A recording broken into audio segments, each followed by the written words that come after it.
Chaque jour, Charles et Carole vous présentent la leçon de l'école du sabbat.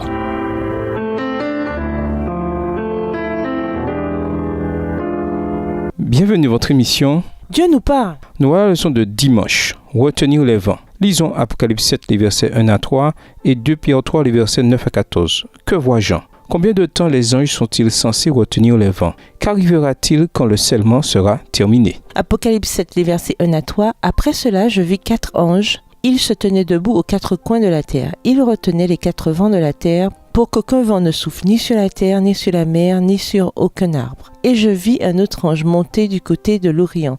Il tenait le sceau du Dieu vivant. Il cria d'une voix forte aux 4 anges auxquels Dieu avait donné le pouvoir de ravager la terre et la mer. Il leur dit : ne faites pas de mal à la terre, à la mer, ni aux arbres, tant que nous n'avons pas marqué du sceau le front des serviteurs de notre Dieu. 2 Pierre 3, les versets 9 à 14. Le Seigneur n'est pas en retard dans l'accomplissement de sa promesse, comme certains se l'imaginent. Il fait simplement preuve de patience à votre égard, car il ne veut pas qu'un seul périsse. Il voudrait, au contraire, que tous parviennent à se convertir. Mais le jour du Seigneur viendra comme un voleur. En ce jour-là, le ciel disparaîtra dans un fracas terrifiant. Les astres embrasés se désagrégeront et la terre se trouvera jugée avec tout ce qui a été fait sur elle. Puisque tout l'univers doit ainsi se désagréger, quelle vie sainte vous devez mener et combien vous devez être attaché à Dieu. En attendant que vienne le jour de Dieu et en hâtant sa venue, ce jour-là, le ciel en feu se désagrégera et les astres embrasés fondront. Mais nous attendons, comme Dieu l'a promis, un nouveau ciel et une nouvelle terre où la justice habitera. C'est pourquoi, mes chers amis, dans cette attente, faites tous vos efforts pour que Dieu vous trouve pur et irréprochable à ses yeux dans la paix qu'il donne. Dans l'Ancien Testament, les vents correspondent aux forces destructrices par l'intermédiaire desquelles Dieu exécute des jugements sur les méchants. Jérémie 23, les versets 19 et 20 et Daniel 7, le verset 2.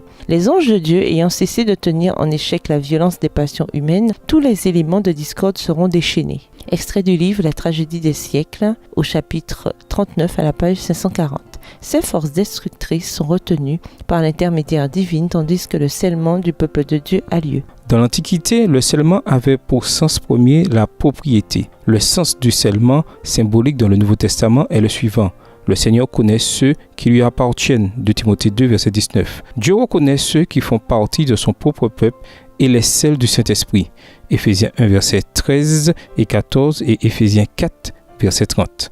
À la fin des temps, le sceau sur le front est donné aux fidèles de Dieu qui gardent ses commandements. Apocalypse 14, versets 1 et 12. Il ne s'agit pas d'une marque visible à poser sur le front des personnes, mais comme le dit Ellen G. White, il signifie une pratique quotidienne de la vérité à la fois sur le plan intellectuel et spirituel, de sorte qu'on, le peuple de Dieu, ne peut plus s'en écarter. Ellen G. White, Événements des derniers jours, chapitre 15, page 166. A contrario, ceux qui se rangent en définitive du côté de la bête reçoivent la marque de la bête. Apocalypse 13, versets 16 et 17. La fidélité du peuple de Dieu scellé a été testée dans chaque génération. Cependant, l'épreuve de fidélité dans la crise finale sera l'observation des commandements de Dieu. Voir Apocalypse 12, et versets 17, 14 et 12. Le 4e commandement en particulier deviendra le test d'obéissance à Dieu. Apocalypse 14, verset 7. De même que le sabbat fut le signe du peuple de Dieu au temps biblique. Ézéchiel 20, les versets 12 et 20. Hébreux 4, les versets 9 et 10. De même, il sera le signe de loyauté envers Dieu dans la crise finale. À la fin des temps, le sceau opère également comme un signe de protection face aux forces destructrices des 7 derniers fléaux. Voir Ézéchiel 9, les versets 1 à 11, pour la toile de fond d'Apocalypse 7, les versets 1 à 3. Ainsi, la question soulevée dans Apocalypse 6, verset 17, reçoit la réponse suprême. Ceux qui seront capables de rester debout, protégés au jour de la colère de Dieu, ce sont ceux qui font partie du peuple scellé de Dieu. Paul nous met en garde. N'attristons pas le Saint-Esprit par qui nous avons été scellés. Éphésiens 4, verset 30. Qu'est-ce que cela signifie?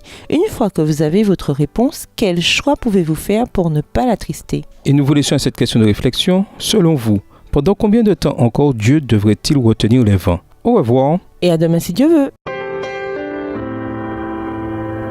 Dieu nous parle. Chaque jour, Charles et Carole vous présentent la leçon de l'école du sabbat.